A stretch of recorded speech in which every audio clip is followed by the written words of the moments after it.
The freedom that comes in Jesus Christ.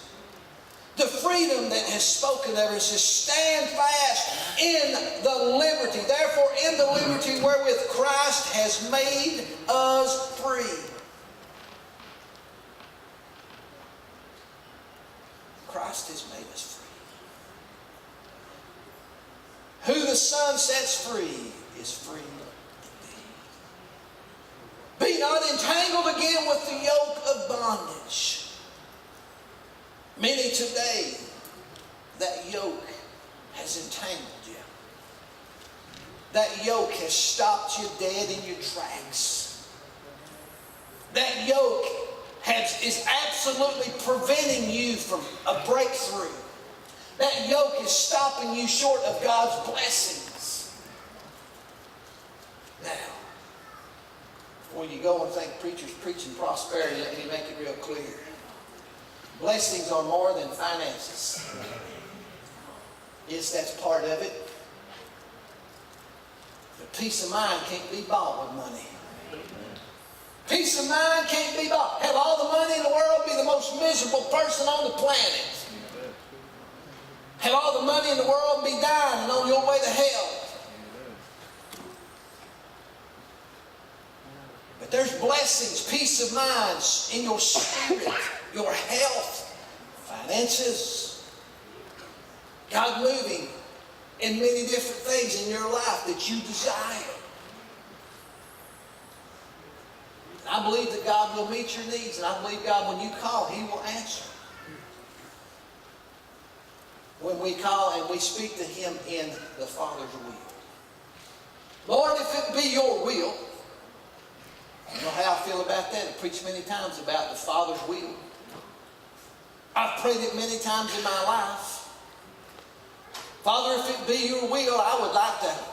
I've prayed about possessions, things, vehicles, houses. And I've said, Lord, if it be your will, I would really like this. But you know what? If it's not your will, I'll be fine. If it's not your will, I'm okay. Because you'll make it okay. But Lord, I really would like it to be your will. And sometimes the Lord has moved, and sometimes, let me tell you, He's moved every time. Sometimes He's moved the way I was praying, what I was asking for, and sometimes He didn't move that way.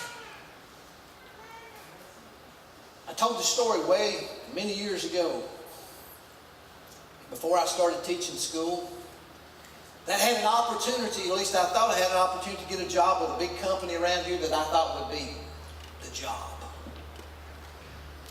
And I thought, man, if I could just get through the doors, get through the gate, get hired with this company, I will retire. This will provide for my family. And I prayed and I prayed. I said, God, you know, at that time you couldn't get through the gate. You couldn't get an interview. And one day, out of nowhere, I got an interview. And I went and interviewed for this position, and I talked to this guy, and I had a buddy who worked there. I got home, and he called me that night. He said, man, they were really impressed with you. He said, I think they're going to hire you. And I'm like, oh, yes. Been praying about this. Been praying that this would be the thing that would really help my family at the time. That time we just had Erin. She was a little bitty girl. And this was the job to have here. And then all of a sudden, out of nowhere, something happened, and they put the job on hold, and they didn't hire anybody. And you know what I did? I paddled for a little while. I said, Lord, I've been praying about that. Lord, I wanted that job, and I needed that, and that would help my family. Well, Lord, what? Well, in the meantime, the Lord gave me another job, and it was a good paying job, but just wasn't the one I wanted. It wasn't that good job. It wasn't that real job. And it took me a little while in my spiritual immaturity to realize that God had another plan for me. A much better one. Or as the old fellow said, a much gooder. And it was. But I didn't understand the liberty that I was standing in. And I was entangling myself in my self-pity. And I was getting a little bit upset with the Lord. A couple times I got borderline mad at Him. Anybody ever been mad at the Lord? And will admit it? I was borderline mad at Him. I almost wanted to look up and say, Lord, you're just not fair. But I didn't say that. But long story short, this job that I thought I wanted so bad and I needed so bad and had to be the ultimate job, guess what? It never did pan out. They left the country. Boom, gone. And if I'd have got the job, if I could have ever kept my job during the move, I would have had to move hours away to nowhere. And the Lord later, He said, if the Lord has a way of getting your attention, sometimes He'll just whisper, see? See? You just held on there that way. Sometimes He just talk to you, get your attention. Talk kind of country to me. Listen, son, if you'd have just looked around. But now I see it and I understand it and I realize it.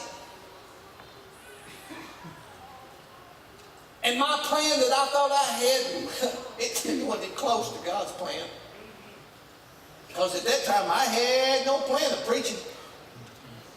I didn't envision me pastoring churches. Sure didn't see one out in the middle of 92 West nowhere and meet down the road.